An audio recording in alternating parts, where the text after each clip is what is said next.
Meditations for every day in the year by Bishop Richard Challoner. Second Sunday after Easter, on a lively faith. Consider first that the faith to which the Word of God gives such high encomiums, and to which it attributes all the great things that have been done by the ancient saints, is not a dead faith, like that of the devils, or of those wretched souls that are spiritually possessed by the devils, and who have little or no sense of divine truths, but a lively and active faith that penetrates into the invisible things of God, and makes them familiar to the soul, that sets them continually before her eyes in their proper light, and gives them a constant influence over every step that is to be taken in her mortal pilgrimage. Such a faith as this is the source of all good to the soul. It keeps her in the remembrance and presence of God. It teaches her to watch diligently and to pray fervently. It encourages her to hope and to love. It gives her a horror for sin.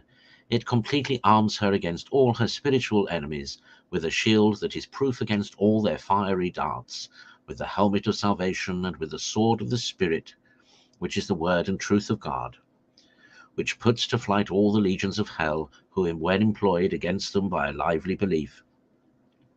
But where this lively faith is wanting, all goes to wreck and to ruin. Lord, do thou increase our faith and make it lively.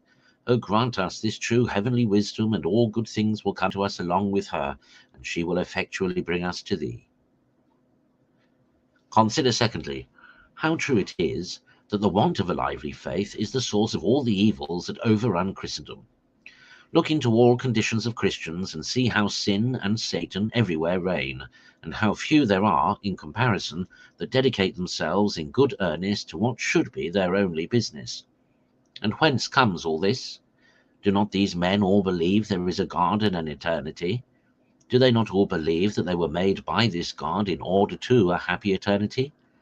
Do they not believe there is a heaven and a hell, and that living in mortal sin is the broad road to hell? Do they not believe in a judgment to come, and an all-seeing eye ever upon them, that is one day to decide their cause according to their works, for life or death everlasting? Surely they believe all this, or they are not Christians. But the misfortune is that their faith of all these, and such like Christian truths, is lulled asleep, or rather is quite dead. It has no influence on their lives. It puts little or no restraint upon their passions and lusts, so that in reality it is the want of a lively faith that fills the Christian world with all sorts of crimes, and that continually crowds hell with souls.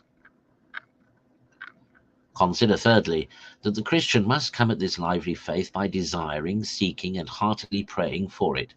But the most effectual means of arriving at it is by serious considerations and daily meditations. The great Christian truths relating to God and eternity are very moving when they are duly weighed and considered, but they make little or no impression upon worldlings who live in a perpetual forgetfulness of them. To bring forth a lively faith in the soul, they must take deep root there. But how shall they take deep root if they are not suffered to sink deep into the soul by consideration? Hence the great difference between the good and the bad Christian, the saint and the sinner, is that the one thinks and the other does not think. The one keeps his faith alive by frequently meditating on divine truths. The other's faith is dead, and his whole soul is laid waste with utter desolation, because he seldom or never thinks in his heart.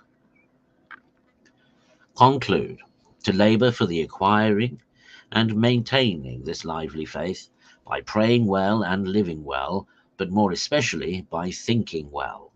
For without this, thou wilt have little or no sense of God in thy prayer, and little or no sign of God in thy life.